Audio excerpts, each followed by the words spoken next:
Tiago, capítulo 1, eu desejo ler do versículo 1 ao versículo 12.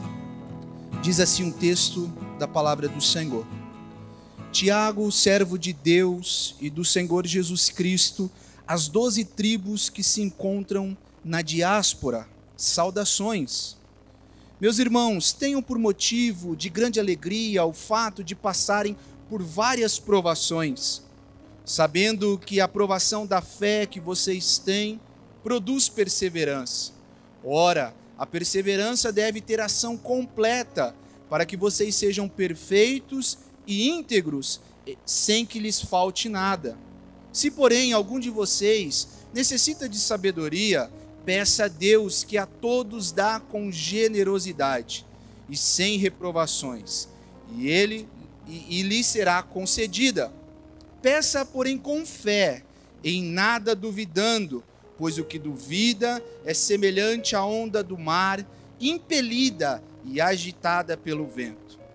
Que uma pessoa destas não pense que alcançará do Senhor alguma coisa, sendo indecisa e inconstante em todos os seus caminhos. Verso 9. O irmão de condição humilde glorie-se na sua exaltação, o rico na sua humilhação, porque ele passará como a flor do campo. Porque o sol se levanta com seu calor ardente, a planta seca e a sua flor cai, e a formosura do seu aspecto desaparece. Assim também o rico murchará em seus caminhos. Verso 12. Bem-aventurado é aquele que suporta com perseverança a provação, porque depois de ter sido aprovado, receberá a coroa da vida, a qual o Senhor prometeu aos que o amam. Amém, queridos? Irmãos, há um tempo atrás eu estava conversando com um rapaz, um fornecedor lá da empresa, e ele estava me explicando, ele é um fornecedor de vinhos, um sommelier, e ele estava me explicando sobre o solo argentino, a uva argentina. Hoje o vinho argentino é um dos vinhos, é o quinto mais vendido no mundo. E ele estava me explicando e dizendo assim: Daniel, você sabe por que o vinho é tão bom? Porque a videira tem que sofrer para encontrar raízes no solo argentino. Ele disse que o solo argentino é um solo rochoso, é um solo difícil. Então, quando é plantada a videira, ela tem que sofrer, ela tem que lutar para aprofundar as suas raízes, e daí sai um bom vinho, uma boa uva, né? A uva mais famosa deles é a uva Malbec, e ele estava me dizendo isso e eu achei interessante, porque na maioria dos casos, irmãos, nós somos como essa videira, nesse mundo rochoso, nesse mundo áspero, nesse mundo que luta contra tudo que Deus representa, e muitas vezes nós estamos como a uva sendo provada para afundar as suas raízes, assim somos nós neste mundo passando por provações. E Tiago está justamente tratando esse assunto na sua carta.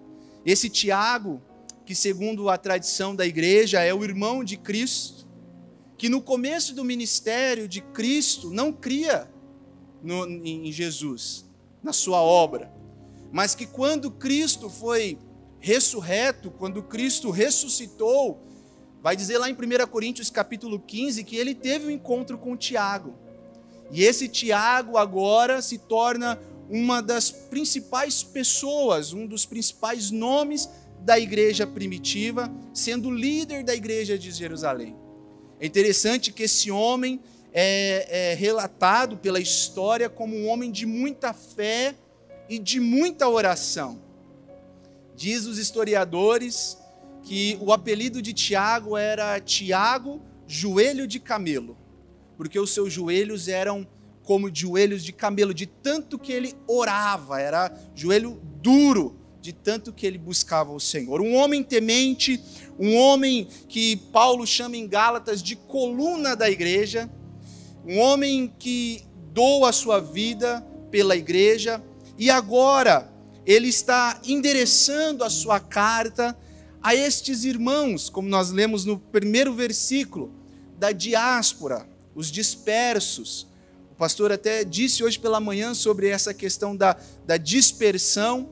Foram judeus cristãos que ali, por volta da primeira perseguição da igreja, relatada em Atos 8, estes cristãos se espalham, eles saem, e esses irmãos agora já não vivem mais na Judéia, já não vivem mais em Jerusalém, estão fora da sua cidade.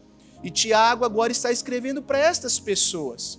E o intuito de Tiago, ao escrever a sua carta, uma carta prática, bem prática, é trazer confiança, trazer esperança e força para resistir às provações, para resistir às perseguições, o sofrimento. E mais do que isso, trazer uma orientação ao amadurecimento da vida cristã. O tema desta carta é maturidade. Tiago está escrevendo para que, através das provações, através dos sofrimentos, entenda, irmão, que provação e sofrimento na Bíblia, ela tem o mesmo conceito, o mesmo sinônimo, porque a provação é para nos amadurecer. É mais ou menos como o ourives que trabalha o ouro no fogo para purificá-lo. Assim, quando nós vemos o tema provação, tribulação, sofrimento, nós estamos entendendo que tem um agir de Deus nestas circunstâncias. E é Tiago tratando esta questão aqui na sua carta, trazendo orientações para a vida prática, para aqueles irmãos que agora tinham conhecido a Cristo, e também trazendo uma esperança, uma palavra de confiança, uma palavra de fortalecimento, para que eles pudessem passar estes dias com a graça do Senhor. O trecho que nós lemos, ele fala sobre isso, sobre provação. A questão, irmãos, não é se nós vamos passar por provação, é quando nós vamos passar pela provação. Não é se um dia nós vamos passar, mas é quando esse dia vai chegar. E é isso que o Tiago está trazendo aqui no verso 2. Meus irmãos, tenham por motivo de grande alegria o fato de passarem, por várias provações. E em algumas versões vai dizer, quando passarem por várias provações. Então, Tiago está trazendo aqui uma questão de que não é se nós vamos ou não passar, mas quando nós vamos passar. E é interessante, o pastor disse hoje pela manhã também, usando essa questão de várias provações, que no original é a palavra poikilos, que é várias cores, várias provações aqui, várias cores. Então nós estamos sujeitos, irmãos, a passarmos por várias provações. O cristão que esperar uma vida cristã fácil terá uma grande decepção. O próprio Jesus nos avisou, lá em João 16:33, no mundo passais por aflição, mas tende bom ânimo, eu venci o mundo. Atos capítulo 14 vai nos dizer que através de muitas tribulações nos importa entrar no reino de Deus. E aqui eu abro um parênteses, porque nós temos no nosso meio evangelical um conceito de uma teologia, uma teologia da prosperidade afetiva, que diz que se você está passando por provação é falta de fé, ou se você está passando por dificuldade é porque você não está sacrificando da forma correta. Isso é uma heresia, irmãos. Esses irmãos não têm a carta de Tiago nas suas Bíblias, porque Tiago está dizendo aqui que nós vamos passar. Independente, irmãos, as tribulações muitas vezes vêm pelo simples fato de sermos humanos. Como, por exemplo, enfermidades, acidentes, decepções e até aparentes tragédias. Ou muitas vezes elas são resultados do simples fato de sermos cristãos. Pedro, em sua primeira carta, no capítulo 4, no verso 12, ele vai dizer: amados, não estranheis o fogo ardente que surge no meio de vós, destinado a provar-vos, como se alguma coisa extraordinária vos estivesse acontecendo. Ou seja, irmãos, além de nós termos as provações pelo simples fato de sermos humanos, de estarmos numa terra, estarmos em um mundo que tem pecaminoso, que recebeu esta herança do pecado, nós também muitas vezes passamos perseguições por Satanás, pelo mundo que odeia a Deus e tudo que ele representa. Todas estas coisas nós estamos sujeitos. Mas o que Tiago está trazendo aqui é que ele está trazendo uma palavra de fortalecimento. Ele está dizendo que quando nós passarmos estas situações, ou se nós estivermos vivendo estas situações, nós temos que ter algumas atitudes. E ele vai nos expor, nesse texto, as atitudes que nós devemos ter diante das provações. E em primeiro lugar, Tiago vai nos dizer que diante das provações nós temos que ter uma atitude alegre. No verso 2 ele diz assim: meus irmãos, tenham por motivo de grande alegria o fato de passarem por várias provações, sabendo que a provação da fé que vocês têm produz perseverança. Ora, a perseverança deve ter ação completa para que vocês sejam perfeitos e íntegros, sem que lhes falte nada. É um paradoxo, né? Diante do sofrimento, diante das provações, diante das tribulações, alguém dizer assim para você: você tem que ter uma atitude alegre. É estranho, não faz muito sentido. Tiago dizer para nós: olha, diante do seu sofrimento, tenha uma atitude alegre. Mas é porque nós estamos acostumados com o conceito de alegria do mundo. Aquele conceito de prazer, de quando eu ganho alguma coisa, quando eu tenho alguma coisa que me dá satisfação, nós estamos acostumados com isso. Mas Tiago aqui, ele está dizendo para nós que essa atitude alegre é uma alegria ativa. Ou seja, em saber que Deus está trabalhando em nós, que Deus está agindo no nosso sofrimento, na nossa provação e nas nossas tribulações. Mesmo que nós não entendamos, mesmo que nós não compreendemos, muitas vezes, o fato de passar pelas tribulações. Tiago está dizendo: olha, tenha uma atitude alegre, porque Deus está trabalhando, Deus está na situação, Deus está nesse problema, Deus está muitas vezes nos moldando. Então essa atitude alegre não é uma alegria que o mundo nos ensina, mas é uma alegria em saber que nós estamos passando esse problema, nós estamos passando essa provação, nós estamos passando essa dificuldade, mas nós não estamos sozinhos. Deus está conosco. Jó, irmãos, é um exemplo disso. Jó demonstrou que possuía uma perspectiva correta quando ele diz lá no capítulo 23, no verso 10, mas ele sabe o meu caminho, e se ele me provasse, sairia eu como o ouro. Jó é um exemplo clássico de entender que em meio a toda provação que ele passou, Deus estava trabalhando nele. As provações, irmãos, não trabalham contra nós. Pelo contrário, ela trabalha a favor de nós. Esse é o conceito que Tiago está dizendo aqui. Que muitas vezes essas provações elas vão produzir resultados. E logo abaixo, no verso 3 até o verso 4, ele diz quais são esses resultados. Ele fala sobre paciência, perseverança e uma capacidade de prosseguir em meio às dificuldades. Ele diz: olha, tenham uma atitude alegre, se alegrem por passar por estas várias provações, porque isso vai produzir em vocês perseverança. A fé de vocês vai ser alimentada, a fim de que vocês perseverem. com paciência. Não uma paciência passiva. Sabe aquela paciência que você senta, cruza os braços, espera as coisas acontecerem? Não, não é essa paciência. Mas é uma paciência ativa, uma paciência que antes é envolta de uma perseverança corajosa diante dos sofrimentos. É isso que Tiago está dizendo.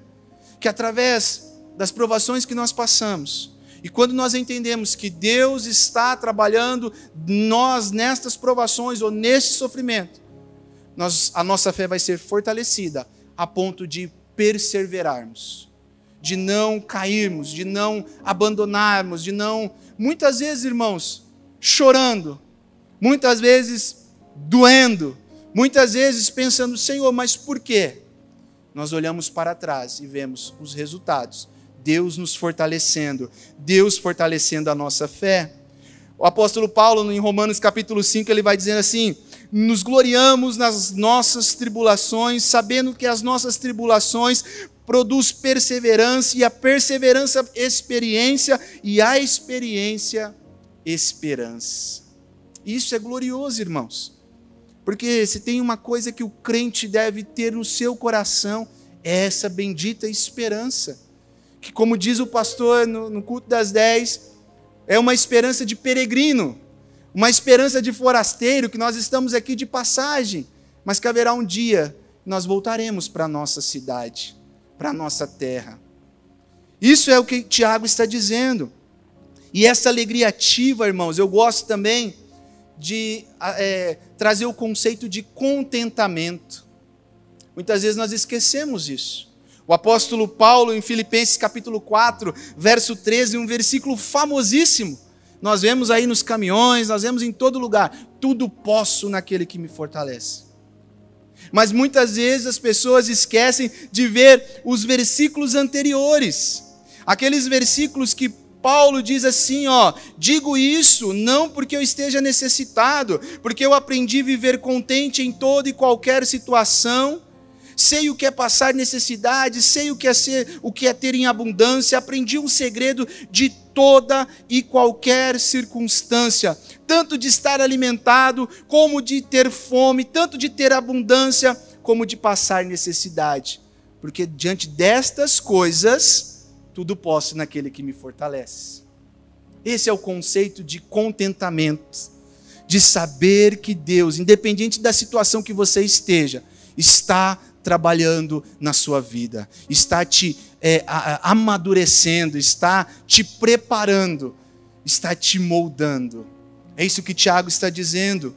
Tiago está nos mostrando, irmãos, que as provações, nesse primeiro ponto, de uma atitude alegre, Tiago está nos mostrando que as provações trabalham com o intuito de nos tornar perfeitos, ou seja, maduros. Essa é a palavra no original. A palavra no original traz um conceito de pessoa adulta e íntegros, ou seja, santificados, tirando de nós a corrupção do mundo, a corrupção do pecado, aquilo que nos tira de Deus. Então, muitas vezes, Deus está trabalhando em nós. Em segundo lugar, meus irmãos, Tiago vai nos ensinar que diante das provações, nós devemos pedir sabedoria do alto. Alguém já disse que conhecimento é a capacidade de desmontar coisas, enquanto a sabedoria é a capacidade de montá-las. No verso 5 ao verso 8, Tiago vai dizer: se porém algum necessita de sabedoria, peça a Deus que a todos dá com generosidade e sem reprovações, e ela será concedida. Peça, porém, com fé, em nada duvidando, pois o que duvida é semelhante à onda do mar, impelida e agitada pelo vento. Que uma pessoa dessas não pense que alcançará do Senhor alguma coisa, sendo indecisa e inconstante em todos os seus caminhos.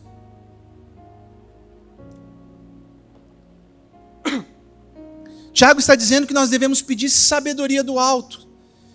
Por que pedir sabedoria para suportar as provações? Não é mais fácil pedir livramento? Não é mais fácil pedir força, graça? Claro, e nós devemos pedir essas coisas. Mas por que ele está nos ensinando a pedir sabedoria e uma sabedoria do alto? Porque Tiago, por um motivo, Tiago está nos dizendo que nós não devemos desperdiçar as oportunidades que Deus nos concede de amadurecer e crescer na fé. Diante das provações, meus irmãos, Deus está nos ensinando algo. Eu tenho certeza que se eu perguntar aqui quem já passou por alguma provação, todos aqui vão levantar as mãos. Quem já passou por algum sofrimento, todos aqui vão levantar as mãos. E como é este sofrimento e essa provação te ensinou, te amadureceu, para que quando outra pessoa, passando pela mesma situação, chegou diante de você e disse, você diz, olha, eu sei como é isso. Eu já passei por isso. Eu já enfrentei isso. Eu já suportei essa dor. Há uns anos atrás, nós passamos uma grande dificuldade dentro da minha casa. Eu ainda não era casado, eu sou o filho mais velho. E tivemos um caso de depressão na família. E nós não sabíamos como lidar. E eu tive que assumir toda a minha casa, tive que enfrentar aquela dificuldade. E aquele medo, aquela angústia, aquela pessoa querida que você via ali agora debilitada. Mas nós vencemos. Nós passamos por aquilo. E hoje, com certeza, se alguém procurar, a gente vai saber. Porque Deus nos deu sabedoria. Deus nos ajudou naquele momento. Por mais que muitas vezes nós perguntávamos por quê. Nós não sabíamos. Um menino de 18, 19 anos, tendo que assumir toda a sua casa, irmãos pequenos, negócio da família. E aí, naquela angústia, hoje, irmãos, nós olhamos para trás e vemos como Deus nos lapidou e como Deus nos deu sabedoria para aquele momento. Então, Tiago está dizendo isso, que essa sabedoria que nós devemos pedir é para nós não desperdiçarmos as oportunidades que Deus nos concede. E mais do que isso, Tiago ele usa um imperativo aqui, nós não devemos somente pedir sabedoria, mas devemos pedir com fé. Com fé, irmãos. Porque a maior barreira para as respostas das nossas orações é a incredulidade. É orarmos sem fé. É pedirmos sem certeza de que Deus pode fazer. Aqui Tiago usa a metáfora das ondas do mar, que vão para um lado e para o outro, com a voz e o poder do vento. E ele está dizendo que é como este mar, que nós não devemos ser assim, que nós não devemos ser uma pessoa que pede a Deus duvidando, mas devemos pedir com fé. Um exemplo é Pedro, quando viu Jesus caminhando sobre o mar, e disse, mestre, deixa que eu vá até o Senhor. E Jesus diz, venha. E quando ele vai, quando os seus olhos ainda estão fixados no mestre, ele está caminhando. Mas quando veio as ondas, quando ele escutou o barulho dos ventos, ele temeu, ele duvidou e começou a afundar. E Jesus lhe disse, homem de pequena fé, por que duvidastes? Não é somente pedir sabedoria, Senhor, me dá sabedoria, mas é pedir com fé, crendo que Deus vai nos ajudar a passar por este momento, por este vale, por esta tribulação, por este sofrimento. As provações, meus irmãos, podem trazer muitas perplexidade, angústia, incerteza, desespero. Precisamos de muita sabedoria para atravessar esses momentos. E essa sabedoria se obtém com uma completa dependência de Deus, expressa na oração.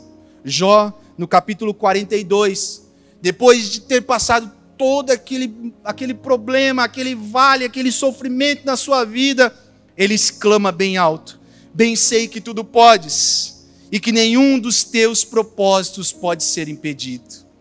Oh, meus irmãos, é isso que nós devemos ter, esta certeza que Deus está no controle, que Deus está conduzindo a história. Esther orou porque o seu povo estava sendo perseguido, Ana orou porque não via solução no seu ventre estéril. Elias orou quando a sua fé estava sendo testada no Monte Carmelo. Jesus orou quando a angústia da cruz abateu o seu coração. Ele disse: Pai, se possível, passa de mim este cálice. Contudo, não seja como eu quero, e sim como tu queres. É uma sabedoria pedida com fé no Senhor. Provérbios 9 vai dizer que o temor do Senhor é o princípio da sabedoria. Peça ao Senhor sabedoria. Peça com fé. Peça com certeza. Peça com convicção que Deus está trabalhando. E Ele vai te ajudar. Em último lugar, irmãos, para nós finalizarmos. Então, Tiago, aqui na sua carta, neste trecho que nós lemos, ele vai dizer que diante das provações, diante do sofrimento, nós temos que ter uma atitude alegre, uma alegria ativa, uma alegria em saber que Deus está conosco no barco. Em segundo lugar, ele vai dizer que nós devemos pedir sabedoria do alto, mas pedir com fé, crendo que Ele vai fazer.